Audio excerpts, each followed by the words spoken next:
How can we look at diversification? I'll talk about what my thoughts are in this video on how I look at diversifying and how we invest in our cryptocurrencies.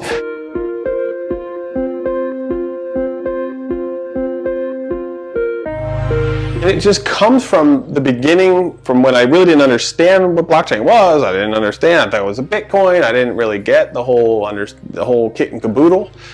I began to learn diversification, and this video I hope will help you cut through some of the time it would take for you to recognize how to properly diversify as I see it.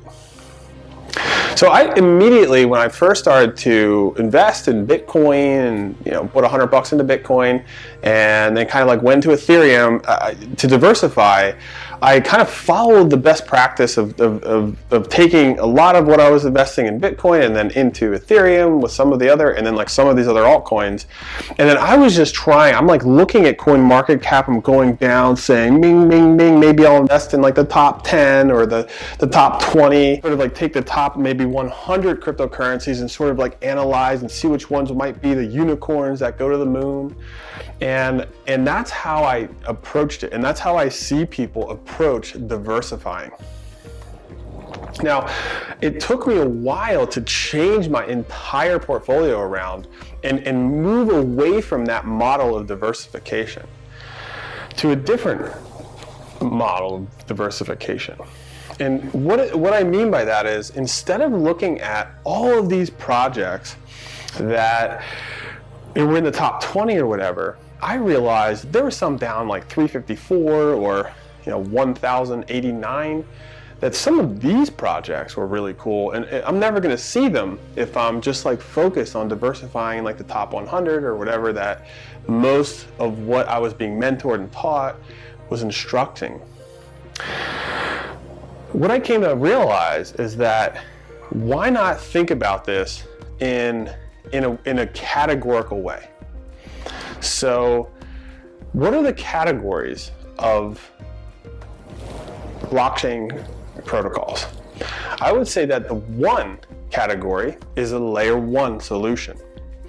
This is something like Ethereum or Cardano that's building a massive internet structure. So I start to look at the layer 1s out there, and then you have gaming as a category. You have DeFi. Within DeFi, you have different aspects, like you have DEXs, you have money lending, borrowing and lending. You have wallets.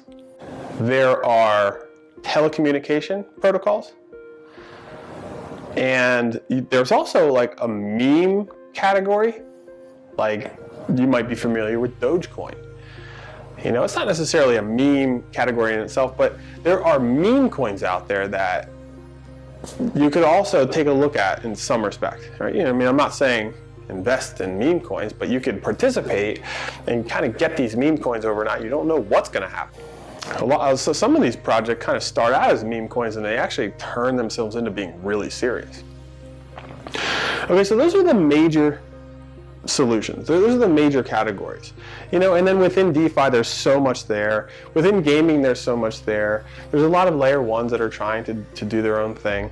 And what I quickly recognized is that it was better for me to consolidate my efforts into picking a fantastic layer 1 like Cardano. So without getting too technical into it, I start to recognize that Cardano's motto is a little bit more advantageous to a developer that wants to develop his project on their blockchain. Additionally, the transaction fees are way less overall anyway.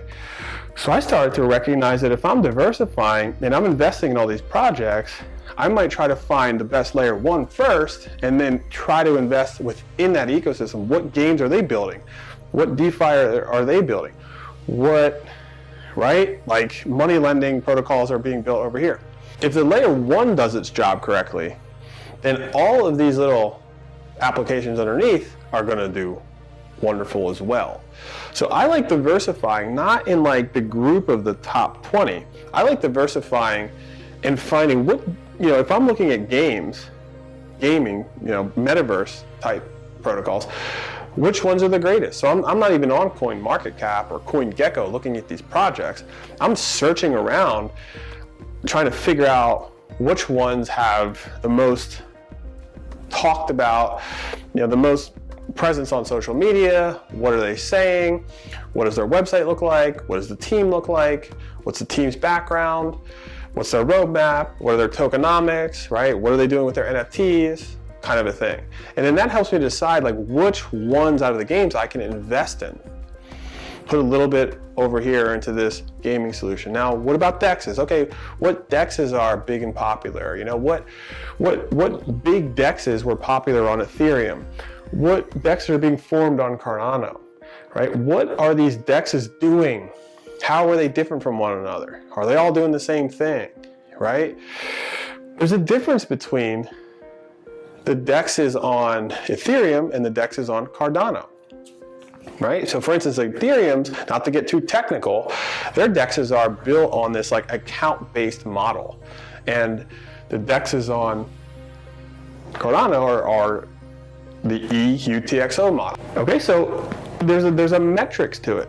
Now, I'm not just saying to be a maximalist in one area, right? I'm saying to try to figure out in your mind how you can diversify. And I'm just sort of letting you know my theories, right? My theories on it, what I've done, my research, my analysis. There's also AI protocols are a big area to diversify in. And SingularityNet was one of these projects that I caught wind of, and it was building itself on the Ethereum blockchain. And over time, I think because Ben Gortzel, the founder of SingularityNet, recognized that it would probably be better to switch his entire protocol to the Cardano blockchain. And that's exactly what they did. They migrated their entire ecosystem, their tokenomics, everything over here to Cardano. And they built a new system on the Cardano blockchain because they thought that long term, it would be better for them long term. So it was AGI over here. Now it's AGIX over here. And then if you look into that, you'll understand and you can read about how they went through that process. And I'm seeing other projects do the same thing. So if these projects like SingularityNet and others are moving from one layer one solution like Ethereum over to Cardano, well, me as an investor, do I want to move my holdings, my investments over, or take a look at moving them over here? And that's kind of what I did. Okay, so there's games over here, there's games over here. But this game and this game, it's not the same thing like you think of like PlayStation and Xbox, Because they're interacting with the blockchain, PlayStation and Xbox will be so different because they're operating from a different network of sorts. So it's not that's what I mean about diversification, because where are you holding these coins, right? And each blockchain has its own wallets that you can hold and store your tokens on. So if you're investing in lots of these blockchains without really understanding, you're kind of buying them on the exchange, and then you find out that certain wallets will host some of these coins but not others, and then you find yourself having to have a lot of these different wallets that have these 26-word passphrases, and you can be up to your eyeballs and having all this scattered around. It didn't feel really good for me. That's actually coming from my experience. I didn't really feel good to have all these different wallets, and but I would if it was advantageous. But if it made more sense to consolidate into a secure wallet solution and then diversify, it's up to you, right? It's up to you to sort of take what I'm saying and see for yourself, research for yourself. And I get that what I'm saying is kind of backwards. Not most people are saying this stuff. I don't see people talking about this. In fact, I have a friend who, one of my great friends, I started to talk to him about Bitcoin and blockchain technology 2018. He kind of laughed me off because he's a big investor, right? This guy's a big investor, has been investing his whole life. He took advantage of shorting a lot of stocks during that 2008 crisis and got a lot of rewards out of that. He actually got a lot of gains. And because of that, he's been a really savvy investor his whole life. I start talking to him about blockchain. He's like, no way on blockchain. And then a year later, he's like, wow, I'm like really starting to get into Bitcoin, get into Ethereum. And then, you know, a year later, I'm like, well, I give him my theory about Cardano and what they're doing. And he's like, no. Right? So I get that the theory here is a little abnormal from what maybe everybody's telling you. I'm just speaking from my experience. I'm speaking from my own fundamental research analysis. So I suggest you do the same thing, and I hope it helps you diversify your portfolio properly and correctly. So you don't have to do migrations and you don't have to move stuff around so much.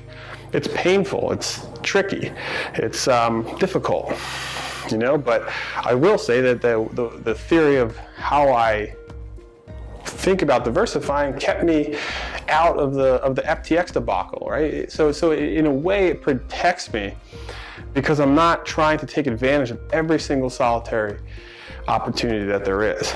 I'd much rather be in this for the long haul, for the long term. I'd much rather be focused more about protecting my assets than making gains. Because overall, if something happens and you lose them, I mean, you're not making any gains. So I focus on security and caution and integrity first, and then I make my choices. Okay, so I hope that helps. Stay strong. We'll see you soon.